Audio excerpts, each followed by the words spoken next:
สิเอ้ยเสียสีข่าวมาเมฆเจ้ายับเข้ามาสังไก่ไก่มือขวาสาวรัดดาหมอลำเสียให้กายมือขวาให้กายทองมือซ้ายให้จองนุ่ง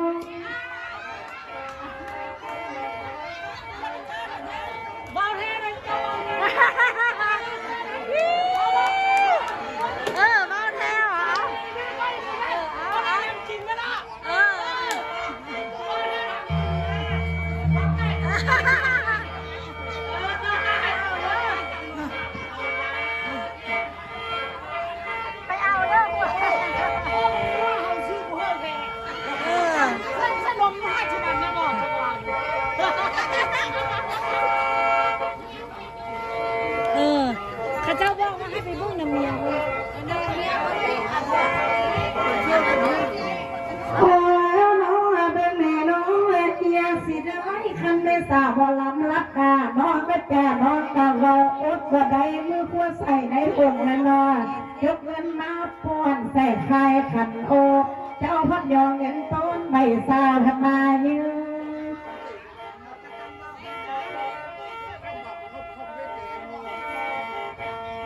โอ้น้องเป็นแม่เกียสิเอ้ยหวานเงินใบ10อ้ายตะปอนลงขันเลยนอมีเงินหลายพันอ้ายตะปอนใส่คายขันโอ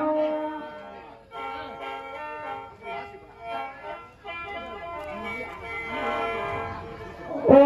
น้องไอ้เอ้ยไอ้พัดยองเงินต้องข้างนี้พัดตอนมาเฮียสิเอ้ยเส้นจะเดือคันเป็นเงินมาแล้วเส้นไก่ยาเฮียสิให้มาลังคนมีไอ้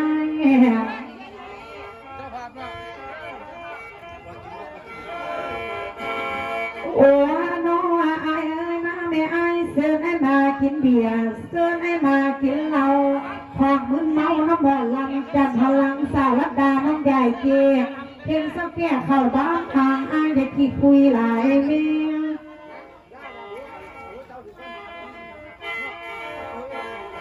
โอ้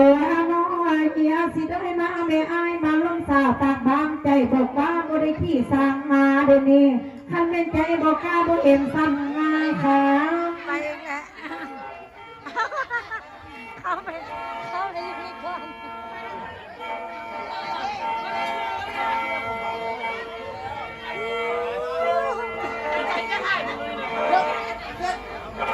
โอ้น้องไอ้เอ้ยคันเล่นสาวหมอลำสาวรับบาดน้องก็เว้าแล้วเว้าสนเผาแล้วจะขี่ปิ้งแล้วจีสุกมาแล้วระดาน้องก็จะกินเบิ่งเดเฮียสิเอ้ยคนไทย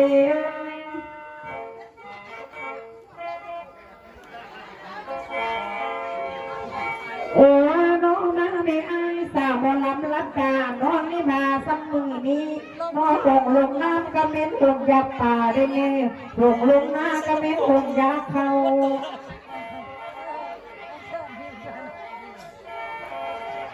โอ้น้องไอ้สาวหมอลำรัดดามาเห็นเจ้าข้าวเดียวยังลืมเกณฑ์เบาเป็นน้องเขาเป็นน้องขอหอยน้องขอหอยบ้านมินได้บ้านนอกขอเป็นเมียไม่น้อยพอสิได้จะพึ่งคืนได้อยู่บ่ก็ได้แค่ได้บ้าน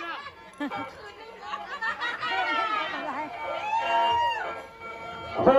น้องเมียสิเลยเพิ่งจะมีเมียแล้วสาวรัดดาจันพลังก็บอกว่าดำนามีเมียกบเจ้าก็อย่าได้ห้างเดี๋ยวนี้มีเมียต่างเจ้าก็อย่าได้ปล่อยมาเอาเจ้าน้องมาเอาสาวจันพลังไปเป็นเมียแม่น้อยแรงเศร้าสิตื่นรวย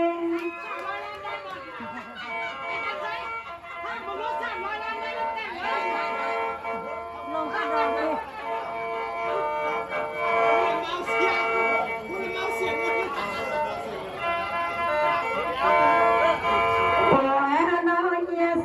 คันแม่สาวจันทลังสาวรัดดาได้ไปเป็นเมียอ้ายแหลกง่ายก็สิบึกดำนาเห็นเป็นยามกินเขากินบ่เป็นกระสิโปนดำนา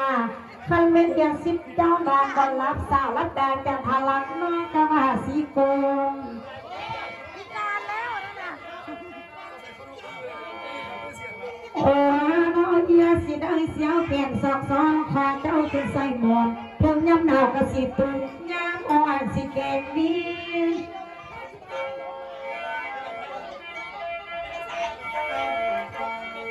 โอ้น้องมาเลยเจ้า สาวรัดดาไม่ยังหาสักทีไอ้พอทานลืมเกณฑ์เคย